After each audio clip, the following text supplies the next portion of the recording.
kayak ada yang aneh ya sama data yang dikasih dari divisi keamanan data. Kayak ke Grace deh.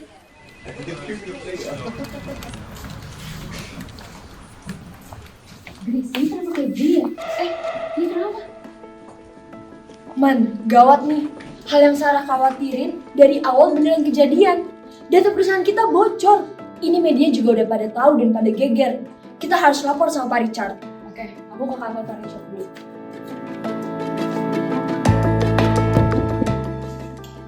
Iya, masuk aja Manda. Ada apa?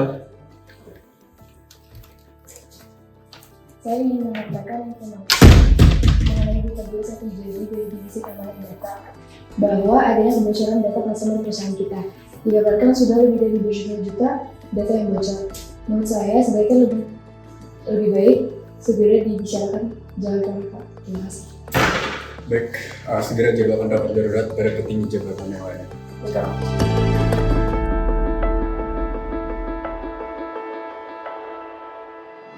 Di ruangan rapat, Richard memberitahu seluruh tim tentang kebocoran data yang telah terjadi. Ada perdebatan antara Grace dan David tentang apakah mereka harus segera mengungkapkan masalah ini kepada publik atau menunggu hingga masalah terselesaikan secara internal. Amanda mencoba untuk menenangkan situasi, tetapi ketidakpastian terus berlanjut. Selamat siang semua. Sebelumnya, terima kasih atas kehadiran kalian pada rapat kali ini. Seperti yang beberapa dari kalian sudah ketahui, perusahaan kita mengalami kebocoran data. Bahkan, kali ini data yang bocor sangat banyak dan masalah ini sangat serius untuk kita diskusikan keputusannya. Saya akan membuka diskusi terbuka kali ini untuk seluruh divisi. Mungkin kita bisa mulai pada divisi yang bersangkutan. Silakan, Mbak. Oke, sebelum itu saya mau menjelaskan kronologi kenapa bisa terjadi kebocoran data di perusahaan kita. Dari awal, anggota tim saya sudah was-was dengan sistem keamanan perusahaan kita, tapi memang selama ini pendapatnya tidak pernah didengarkan karena memang tidak ada kesalahan yang sangat parah seperti ini. Tapi tiba-tiba hari ini sangat fatal terjadi kebocoran data dan ya publik sudah tahu. Jadi menurut saya sebaiknya kita langsung klarifikasi saja ke publik karena para publik dan customer kita berhak atas kebenaran dan juga transparansi dari perusahaan kita. Gini, kalau menurut saya nggak bisa seperti itu. Dengan kita ngasih tahu, hal ini hanya memperburuk company kita. Coba deh kita coba lihat dari sisi keuangan dan etika perusahaan. Ini cuma bikin hancur aja. Mending udah kita coba cari penyelesaian dulu walaupun lama, tapi ini tuh bisa menguntungkan. Ya, kita nggak bisa nunggu-nunggu. Justru kalau kita nggak cepet-cepet klarifikasi ke publik, keadaan yang ada makin semakin buruk. Tapi gini deh Mbak Grace, kalau publik tahu masalahnya, kita nggak menutup kemungkinan loh buat kita digugat. Ya, tapi media juga sudah tahu. Jadi kita nggak bisa diem doang. Kita nggak bisa nyelesain masalah ini pakai kepala panas kayak gini. Betul. Bagaimana kalau meeting ini kita stop dulu dan dari divisi kalian masing-masing coba cari solusi yang terbaik menurut kalian. Sarah dan Grace memeriksa hasil temuan Sarah tentang akar masalah kebocoran data. Mereka merasa khawatir dan yakin bahwa mereka harus segera memberitahu CEO tentang temuan mereka. Mereka kemudian menghadap Richard untuk berbicara tentang temuan mereka. Dan Richard juga merasa panik karena situasinya semakin serius. Jadi separah ini, Mbak. Kita harus segera kasih tahu CEO tentang ini. Aku udah berbulan-bulan bilang tentang ini. Kita harus segera buat keputusan. Yaudah.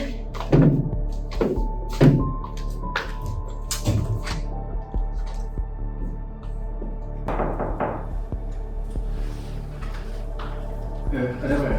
Pak Richard, kita harus bicara. Sarah menemukan beberapa hal tentang kebocoran data. Pak, ini kebocoran data kita separah ini. Oke, kita gak bisa diem ya. Kita harus cepatnya lurusin masalah ini. Berikut grafik data security selama 2 tahun terakhir, Pak. Dan di tahun sekarang kita turun sangat drastis. Baik, terima kasih Manda. Ya. Seperti yang kalian ketahui, kita sedang berada di krisis. Kebocoran yang seharusnya tidak terjadi membuat kita melawan komitmen kita terhadap perlindungan data. Pak Richard, kita tuh harus hati-hati karena kita bisa membahayakan keuangan kita. Tapi Pak David, kita harus memikirkan tanggung jawab etik kita. Perusahaan kita dibangun dari kepercayaan. Dan kita sudah merusak itu. Kita nggak bisa ngalamin masalah ini gitu aja. Kita harus beresikokan reputasi serta keamanan pribadi privasi dari pelanggan-pelanggan kita.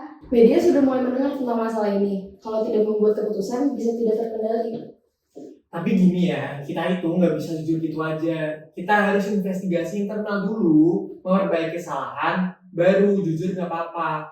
Coba kalau kita jujur, coba cari potensi tuntutan investigasinya kayak gimana. Bisa-bisa ini membahayakan keuangan kita. Nanti kita gaji pegawai pakai apa kalau kayak gitu? Bagaimana kalau kita membenarkan web perusahaan kita terlebih dahulu? Setelah sistem perusahaan kita sudah benar, barulah kita klarifikasi ke publik tentang apa yang sudah terjadi dan menjelaskan bahwa sistem keamanan sudah diperbaiki dan diperketat. Sepertinya saya setuju sih. Dengan ini publik sudah merasa adanya solusi dan tidak khawatir akan adanya kebocoran data di kedepannya. Saya setuju. Mungkin ini jalan terbaik dari segala aspek, saya setuju. Saya juga setuju.